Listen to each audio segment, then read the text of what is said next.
ये पहले नहीं था, इस साल चैप्टर में जुड़ चुका है दोबारा से। इसमें से ज्यादा क्वेश्चन आने की संभावनाएं भी है। इसको इंग्लिश में हम लोग क्या बोलते हैं? Arithmetic progression. ठीक है, अर्थमेटिक प्रोग्रेशन। देखिए इसके समांतर श्रेणी के परिभाषा से ही आप मतलब इसके नाम से ही आएगा। अच्छे बताओ, समांतर के क्या लिखोगा? समान प्लस अंतर। जैसे बोल दिया कि लिखो परिभाषा डायरेक्ट बोलेंगे आप लोग कि ऐसी श्रेणी जिनके अंतर समान होते हैं उसे समांतर श्रेणी कहते हैं।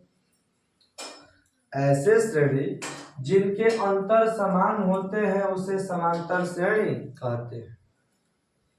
ऐसी श्रेणी जिनके अंतर समान होते हैं उसे क्या कहते हैं? समांतर श्रेणी। जैसे हम बोल दें, एक एग्जाम्पल में कोई क्वेश्चन ले लिया गया, मान लीजिए 5, 7, 9, 11, मान लीजिए इतना ही है। बताओ 7 में से 5 गया 2, 9 में से 7 गया 2, 11 में से 9 गया 2। तो आप देख रहे हैं कि इनमें अंतर समान है, तो कौन सी श्रेणी होगी? समांतर श्रेणी। समांतर श्रेणी को व्यक्त किससे करते हैं? अर्थमेटिक का पहला अक्षर पी या प्रोग्रेशन का पहला अक्षर पी। अर्थमेटिक का पहला अक्षर ए और प्रोग्रेशन का पहला अक्षर पी। तो समांतर श्रेणी को हम एपी से व्यक्त करते हैं। ये तो आपको समझ में आ गया होगा कि समांतर श्रेणी क्या होती है। तो ऐसी श्रेणी जिनके अंतर समान हो जाए उसे हम क्या बोलते हैं? समांतर श्रेणी। इसे एपी से व्यक्त करते हैं। एपी बराबर अर्थमेटिक प्रोग्रेशन होता है। एपी बराबर क्या होता है? Arithmetic progression. देखिए एपी का सूत्र क्या होता है? A plus D, A plus 2d, A plus 3d। आप लोग देख रहे हैं, ठीक? डाट डाट डाट हमको लेकर चलना है। एक बात ध्यान रखना है आप लोग बाबू, ये आपका A1 है, ये आपका A2 है, ये आपका A3 है और ये आपका A4 है। आप लोग एक बात ध्यान दे रहे होंगे, एक बात एक और डी देखिए, यहाँ 2 है तो यहाँ 1 है, यहाँ 3 है तो यहाँ 2 है, यहाँ 4 है तो यहाँ 3 है। तो बताइए कि यदि यहाँ पर an होगा तो इसके लिए 1 कम ना होगा जी। तो अब मिला हमारा ये nवां पद होता है। एपी का nवां पद an बराबर आपको सूत्र मिल चुका है a plus n minus 1 into D. a plus n minus 1 into D. ये आप देखो यहाँ से बना रहे, बता रहे क्या है सब। अच्छा ये बताओ, जिससे बोल दो कि a 8 का वैल्यू तारा निकाले के हो तो कुछ नहीं करना है, a लिखो 1 कम कर दो, 8 में से गया 7d। a 9 का वैल्यू निकालना है तो a प्लस 9 में से गया 8d। बोला a 20 के वैल्यू क्या हो जाए? a plus 19d। नहीं ना होगा, क्योंकि आप देख रहे हैं कि जैसे जैसे ये बढ़ रहा है 1 कम d है। 1 जब कम होगा वो d होगा। जैसे मान लो कि a 100 निकाले के रही तो क्या लिखब? a plus 99d। a 50 लिखे के रही तो a प्लस 49d। इतना तो समझ में आप लोग को आ रहा होगा। क्या बोलोगे कि इसमें an क्या है? nवां पद है। जहाँ a याद रखना है कि एपी का प्रथम पद होता है A1। A1 क्या है? प्रथम पद। d सर्वांतर होता है।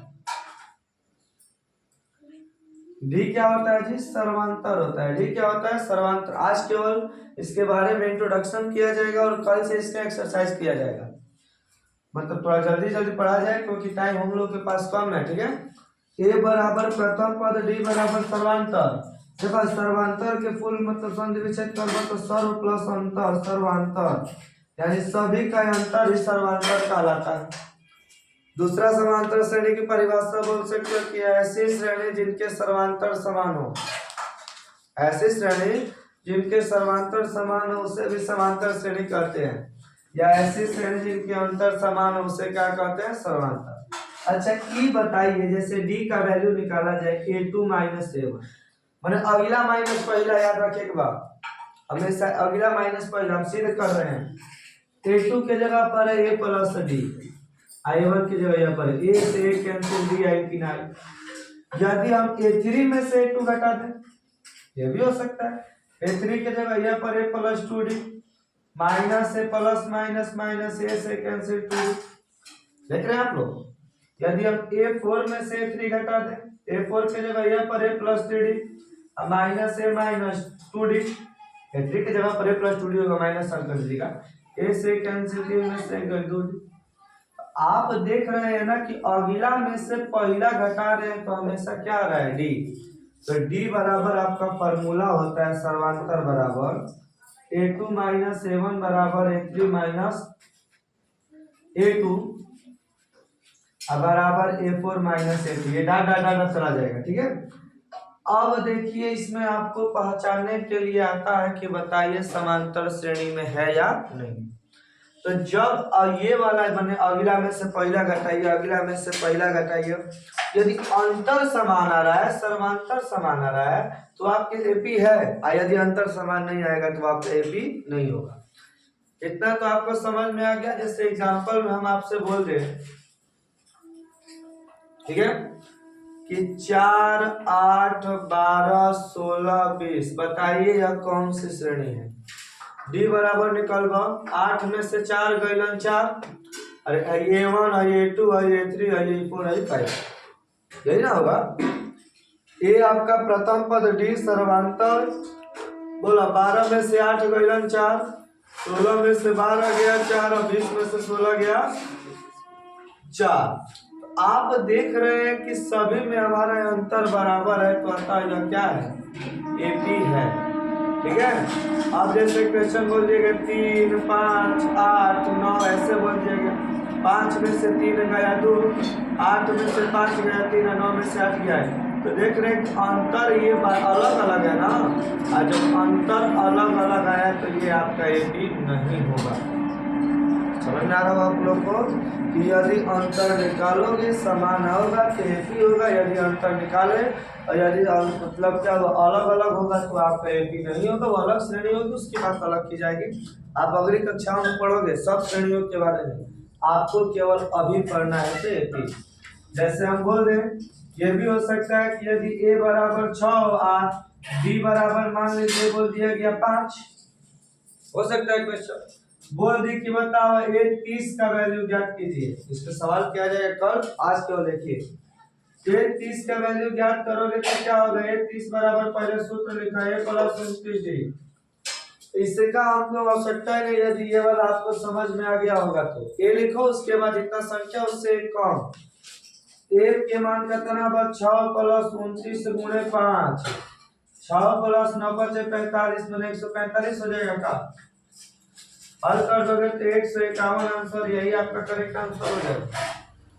इसमें ज्यादा कुछ सोचना है नहीं, ठीक है। इतना तो समझ में आप लोग आ रहा होगा कि क्या बोला गया कि ऐसी श्रेणी जिनके अंतर समान होते हैं उसे हम समांतर श्रेणी कहते हैं।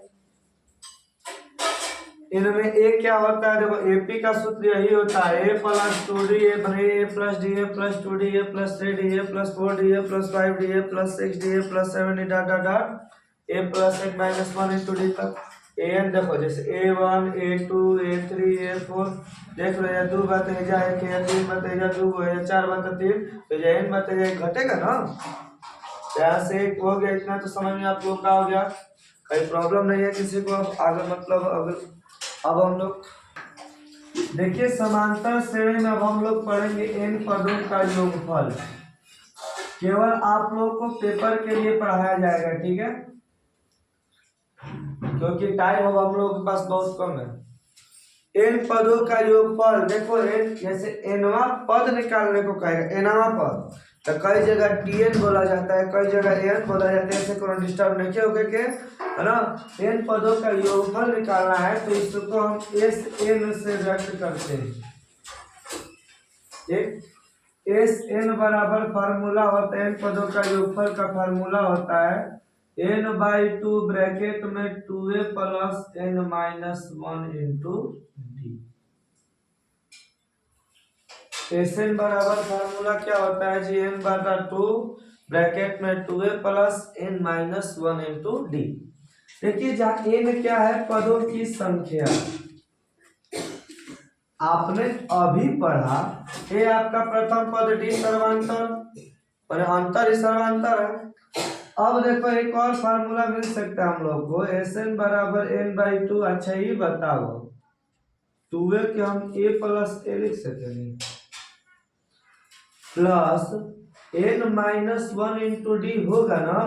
आज देखो इसके जगह यहाँ पर हमने एन लिखा है, देखो ब्रैकेट में हमने लिखवाया एन बराबर फार्मूला क्या होता है A plus N minus one into D. ये वाला फार्मूला आपको बताया गया, देखिए लिखवाया एन बराबर A plus N minus one into D.